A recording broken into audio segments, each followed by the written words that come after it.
On June 13, 2025, long-simmering tensions between Israel and Iran erupted into open conflict, shifting from years of covert cyber operations, proxy skirmishes, and intelligence-based missions into a full-scale confrontation. Israel launched Operation Rising Lion, a sweeping aerial campaign targeting over 100 sites across Iran. These included strategic facilities such as enrichment centers and Natanz military bases near Tehran and Isfahan and critical command hubs. Under Prime Minister Netanyahu, strikes extended beyond military objectives, hitting communications centers, broadcasting stations, and high-ranking security offices, indicating a possible attempt to destabilize core structures of Iranian leadership. This decisive shift from covert engagements to overt action marks a major escalation with wide-reaching geopolitical consequences. The operation targeted Iran's nuclear and missile infrastructure as well as elements of state control, signaling a broader strategic goal. In this comprehensive analysis, we'll examine the unfolding conflict between Israel and Iran, exploring its trajectory and implications for the region and beyond.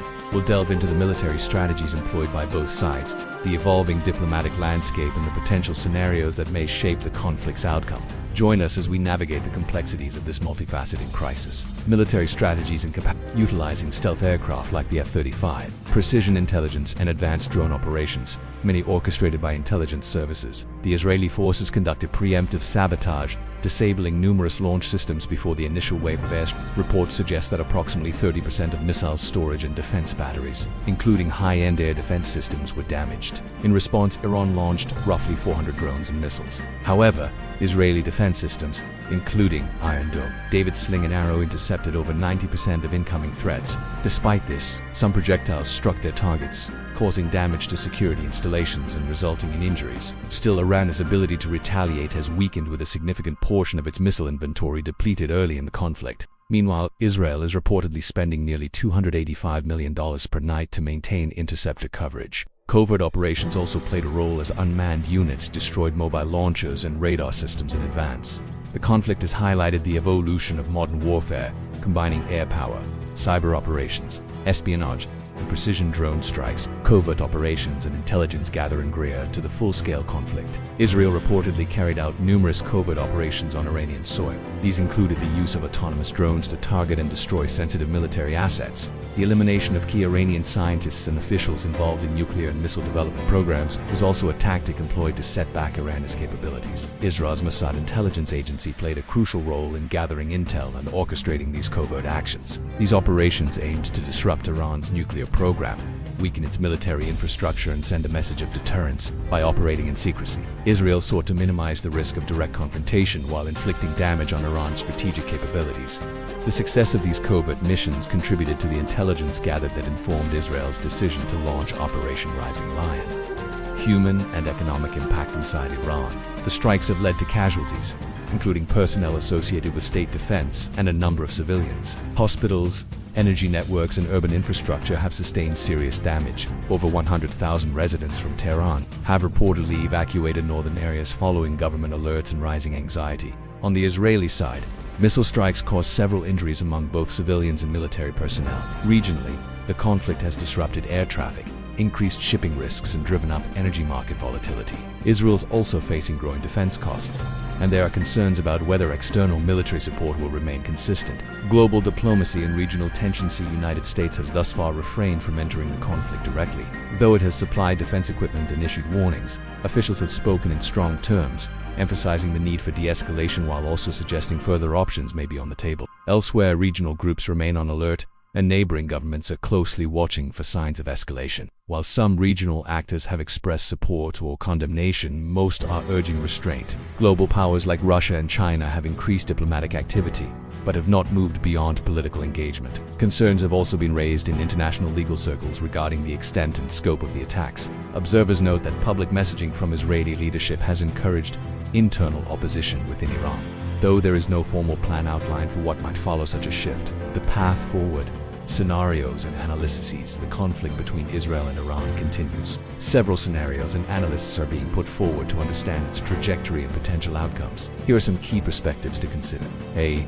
Short-term ceasefire and stalemate. A short-term ceasefire could be brokered by international actors like the United States, potentially allowing for humanitarian aid and conflicting military operations. This scenario assumes that both sides would need to regroup, rearm, and re-evaluate their strategies. It could lead to a temporary pause in hostilities, but not necessarily a long-term solution. The sticking point here is that neither side wants to appear to concede ground first. Even a temporary pause would require concessions, and neither side is willing to make the first move. B. Prolonged conflict with escalation.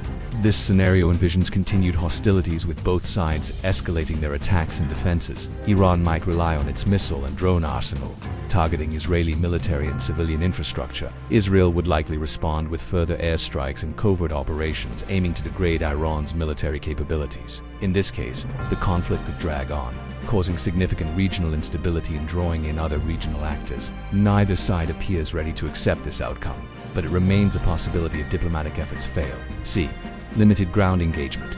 This scenario involves Israel conducting limited ground operations in Iran to destroy critical targets that cannot be reached effectively through airstrikes alone. Such targets might include underground nuclear facilities or key command nodes. This option carries significant risks, including direct confrontation with Iranian ground forces and the potential for broader regional entanglement. Israel's political leadership seems hesitant to commit to such a course of action at this stage. D. Diplomatic resolution and nuclear deal. This scenario involves renewed diplomatic efforts leading to a comprehensive agreement that addresses Iran's nuclear program and regional behavior. Key elements would include limits on Iran's nuclear activities, sanctions relief, and mechanisms to monitor compliance. This option faces challenges due to the lack of trust between Iran and Western powers, as well as ongoing tensions over Iran's ballistic missile program and support for regional proxies. The US and EU are trying to engineer this outcome by imposing a series of deadlines on Iran to force them to the negotiating table. So far, it hasn't worked. Challenges and uncertainties cloud the future of the Israel-Iran conflict. Here are some critical factors to consider. A resource depletion and external support. Both Israel and Iran are facing resource strains. Iran's missile reserves are diminishing with many production sites affected. Israel's interceptor supply is under pressure and may require urgent replenishment. The duration of the conflict will heavily depend on the rate of resource depletion and the ability of each side to obtain external supplies. If either side can sustain its current operations for an extended period, it will likely gain the upper hand. The potential for broader regional involvement.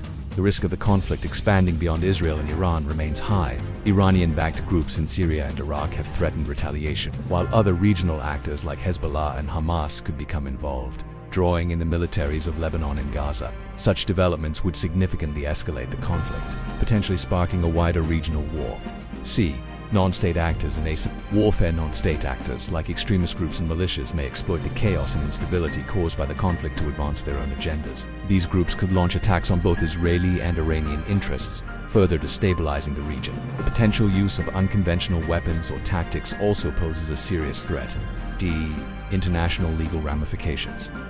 The legality of Israel's airstrikes in Iran is being scrutinized internationally. Concerns are growing about the potential for such actions to violate international law and norms, potentially opening new legal fronts for the conflict. Conclusion: the conflict between Israel and Iran is a rapidly evolving crisis with far-reaching implications. As the situation continues to develop, it is essential to stay informed about the latest updates. Please refer to our latest videos and news articles for the most current information on this conflict. Remember to stay tuned for further updates.